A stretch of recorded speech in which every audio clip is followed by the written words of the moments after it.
Hello friend, आज की इस वीडियो में हम लोग डिस्कस करेंगे एसएससी एमटीएस 2022 का पेपर जो कि 26 जुलाई को हुआ था 3 शिफ्ट में। यानी कि उस दिन टोटल 3 पेपर हुए थे, एक पहले शिफ्ट में, एक दूसरी शिफ्ट में और एक तीसरी शिफ्ट में।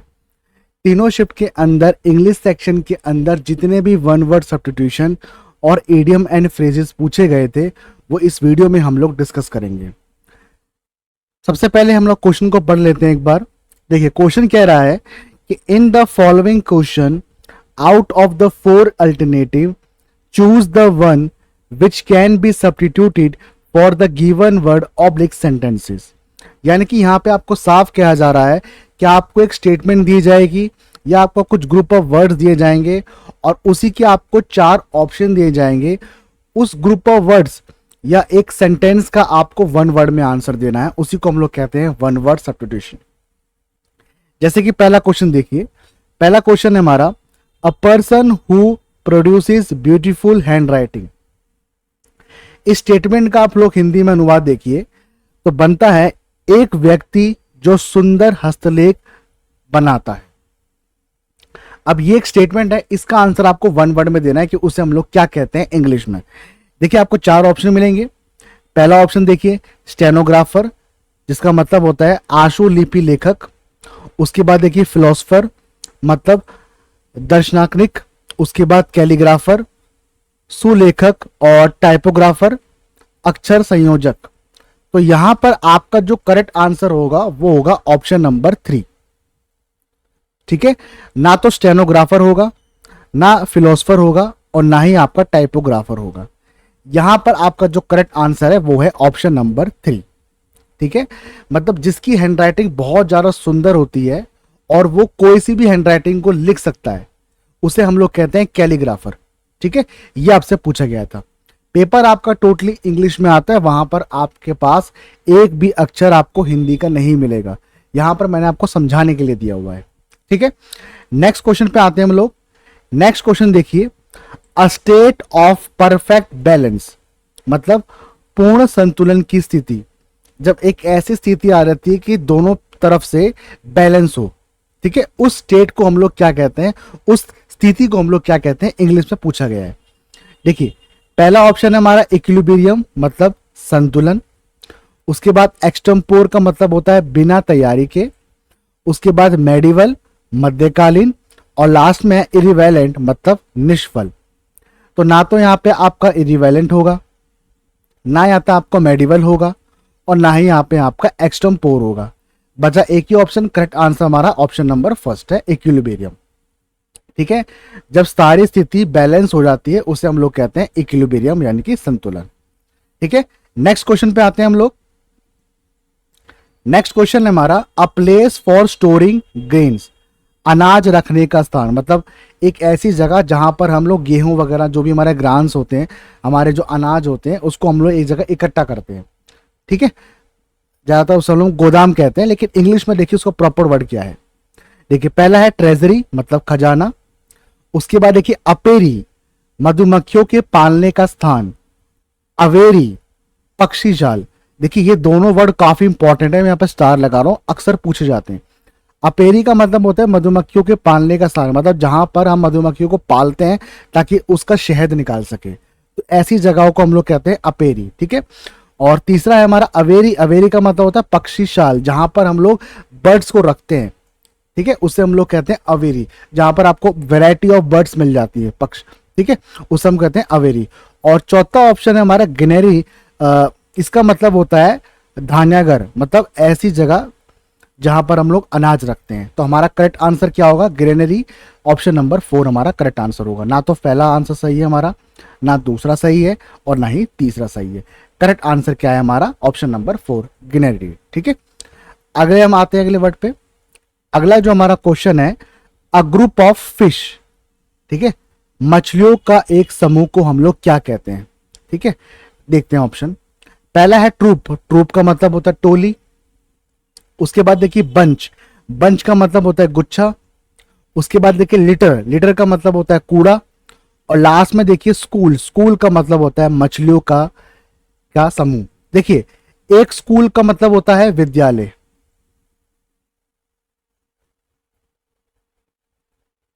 ठीक है, और एक स्कूल का मतलब ये होता है। ठीक है, आप लोग ये मत सोचिए कि ऑप्शन गलत दिया हुआ है। यहाँ पे स्कूल, यहाँ पर ये वाला यूज करा गया है। मछलियों के समूह को हम लोग स्कूल भी कहते हैं और विद्यालय भी कहते हैं, ध्यान रखिए। ठीक है, ठीक है, एक वर्ड के दो मीनिंग भी होते हैं, तो यहाँ पे कंफ्यूज मत करिएगा। ऑप्शन नंबर 4 हमारा यहाँ पे सही है। पहला ऑप्शन गलत है, दूसरा भी गलत है और तीसरा भी यहाँ पे गलत है। करेक्ट आंसर हमारा ऑप्शन नंबर 4 है, स्कूल। ठीक है, नेक्स्ट क्वेश्चन पे आते हैं हम लोग। नेक्स्ट है हमारा, in exactly the same word as were use originally, बिल्कुल उन्हीं शब्दों में जो मूल रूप से उपयोग किए गए थे। ठीक है, ऑप्शन देखते हैं। पहला देखिए, इम्प्रेसाइज मतलब अनिश्चित, स्ट्रिक्ट कठोर, न्यूट्रल निष्पक्ष, वर्बेटिम मतलब प्रतिशब्द। तो यहां पर आपका जो करेक्ट आंसर होगा वो होगा ऑप्शन नंबर 4। ना तो न्यूट्रल होगा, ना स्ट्रिक्ट होगा और ना ही इम्प्रेसाइज होगा। ठीक है, इसका करेक्ट आंसर हमारा है प्रतिशब्द। ये आपका यहाँ पे करेक्ट आंसर होगा। तो देखिए टोटल हमने वन वर्ड सब्स्टिट्यूशन देखे यहाँ पे 5। अब हम आते हैं नेक्स्ट स्लाइड पे, जो कि है हमारी ईडियम और फ्रेजेस के ऊपर, जिसे हम लोग कहते हैं मुहावरे। ठीक है, एक बार क्वेश्चन पढ़ लेते हैं। देखिए, in the following question out of the 4 alternative are given for the bold idiom oblique phrase, choose the alternative which expresses the meaning of the given idiom oblique phrase। मतलब आपको साधारण से एक सेंटेंस दिया जाएगा, उसी को हम लोग कहते हैं मुहावरे। उस सेंटेंस का आपको मीनिंग ढूंढना है ऑप्शन में। 4 ऑप्शन मिलेंगे और उन्हीं 4 ऑप्शन में से एक आपका करेक्ट आंसर होगा। ठीक है, उसी का मतलब होगा ईडियम का। देखिए ईडियम का क्या होता है ना, थोड़े से कॉम्प्लेक्स होते हैं। आप पढ़ोगे कुछ, इसका मतलब आपके माइंड में कुछ और निकल रहा होगा, ऑप्शन देखोगे तो कुछ और ही इसका मतलब होता है। और थोड़े उटपटांग से होते हैं और थोड़े से कॉम्प्लेक्स होते हैं, लेकिन अगर आप प्रीवियस ईयर क्वेश्चन करके जा रहे हो तो ये भी आसान हो जाते हैं।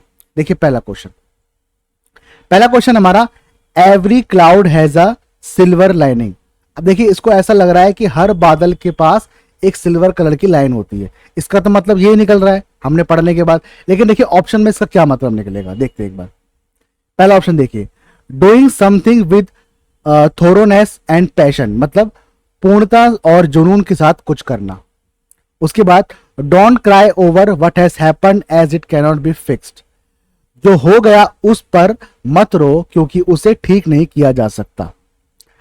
Treat people the same as you want to be treated, लोगों के साथ वैसा ही व्यवहार करें जैसा आप अपने साथ चाहते हैं। और लास्ट में, every difficult situation has a hopeful aspect too, हर कठिन परिस्थितियों का एक आशाजनक पहलू होता है। तो देखिए यहां पर आपका जो करेक्ट आंसर होगा वो होगा ऑप्शन नंबर 4।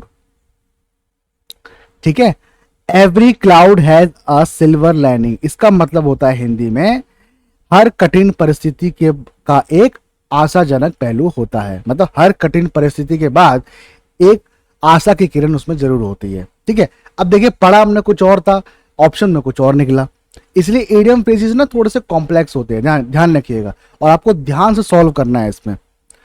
अगला देखिए, अगला है हमारा, टू पुल समवन लेग, मतलब किसी के पैर खींचना। ठीक है, ये इसका मतलब निकल रहा है, लेकिन अब देखते हैं क्या मतलब होता है इसका एक्चुअल में। देखिए, टू टीज समवन, किसी को चिढ़ाना।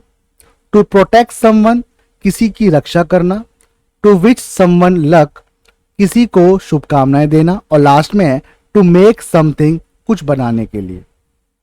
तो यहां पर क्या होगा, यहां पर हमारा करेक्ट आंसर है ऑप्शन नंबर 1। ना तो दूसरा सही होगा, ना तीसरा सही होगा और ना ही चौथा सही होगा। टू पुल समवन लेग का मतलब होता है किसी को चिढ़ाना, किसी के पैर खींचने का मतलब क्या होता है, किसी को चिढ़ाना।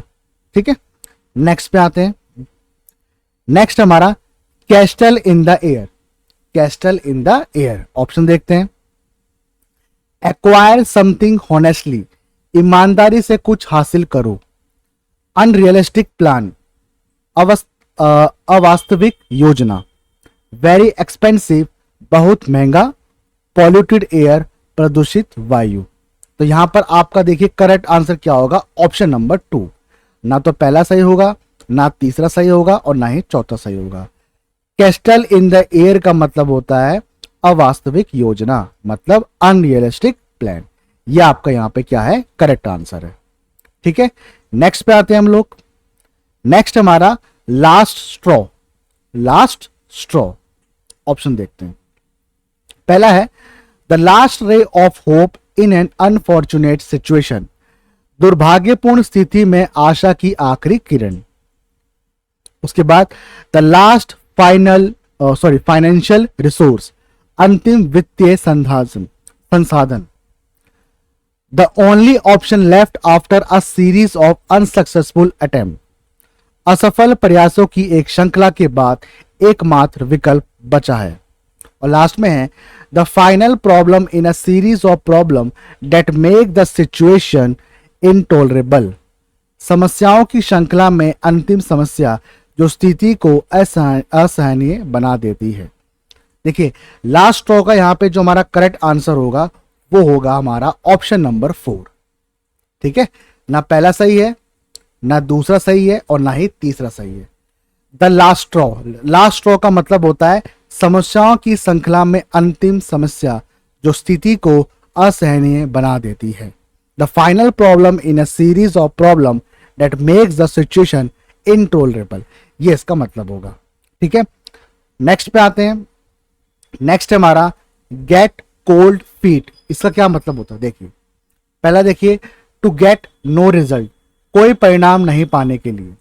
ठीक है, to be in bad mood, mood खराब होना। To feel nervous about doing something, किसी काम को करने में पूरी तरह घबरा जाना। लास्ट में है टू एस्केप फ्रॉम समथिंग, किसी चीज से बचना। तो यहां पर आपका जो करेक्ट आंसर है वो है ऑप्शन नंबर 3। ये आपका यहां पे करेक्ट आंसर होगा। ना तो पहला सही है, ना दूसरा सही है, और ना चौथा सही है। ठीक है, किसी काम को करने में पूरी तरह घबरा जाना, ये इसका मतलब होता है गेट कोल्ड फीट का। ठीक है, नेक्स्ट पे आते हैं हम लोग। नेक्स्ट देखिए टू ब्लेज द ट्रेल। ठीक है, to blaze the trail option देखते हैं। टू अपोज ऑल क्रिटिसिज्म, सभी आलोचनाओं का विरोध करना। To cause the failure of, विफलता का कारण बनना। टू स्टार्ट अ मूवमेंट, एक आंदोलन शुरू करने के लिए। To mark the end of the movement, आंदोलन के अंत को चिन्हित करने के लिए। तो यहां पर हमारा जो करेक्ट आंसर है वो है ऑप्शन नंबर 3। ठीक है, ये आपका यहां पे करेक्ट आंसर है। टू ब्लेज द ट्रेल का मतलब होता है एक आंदोलन शुरू करने के लिए। ये आपका यहां पे करेक्ट आंसर है। देखिए टोटल हमने वन वर्ड सब्स्टिट्यूशन कितने देखे? 5। और टोटल हमने इडियम कितने देखे यहाँ पे? 6। ठीक है, मैंने आपके सामने डिस्कस कर लिए हैं। ठीक है, इस क्लास की पीडीएफ आपको मेरे डिस्क्रिप्शन लिंक पे मिल जाएगी, वहां से डाउनलोड कर सकते हैं। और टेलीग्राम पे भी मैं डाल दूंगा, वहां से भी आप उसको डाउनलोड कर सकते हैं। देखिए मैं वीडियो में ज़्यादा क्वेश्चन इसलिए नहीं करा रहा हूँ क्योंकि अगर मैं आपको 20-25 क्वेश्चन कराऊंगा तो फ़ायदा नहीं है, आपको याद भी नहीं होंगे और आप कन्फ्यूज़ हो जाओगे। इसलिए मेरा मानना है कि बूंद बूंद से सागर बनता है। अगर एग्ज़ाम से पहले भी आप थोड़ा थोड़ा पढ़ते जाएंगे तो शायद आपका एग्ज़ाम अच्छे से क्लियर हो जाएगा। ठीक है, ऐसा तो नहीं है कि मैं आपको सारे एकदम दे दूं और आप एकदम से सारी चीज़ को समझ जाओगे, याद कर लोगे। इसलिए मैं थोड़े थोड़े क्वेश्चन आपके पास लाता रहूँगा, आप उसे पढ़ते रहिए और बार बार रिवाइज करिए। ठीक है, याद करने की कोशिश मत कीजिएगा क्योंकि याद होते नहीं हैं। आपको डेली इनको पढ़ना है। ठीक है, एक टाइम आ जाएगा आपके माइंड में बैठ जाएंगे, जैसे ही आप एग्जाम हॉल में आएंगे आपको यही क्वेश्चन दिखेंगे तो आप आराम से उस पर ऑप्शन को टिक कर लेंगे। ठीक है, वीडियो पसंद आई हो तो वीडियो को लाइक करें, कमेंट करें। मिलता हूं आपसे अगली वीडियो में।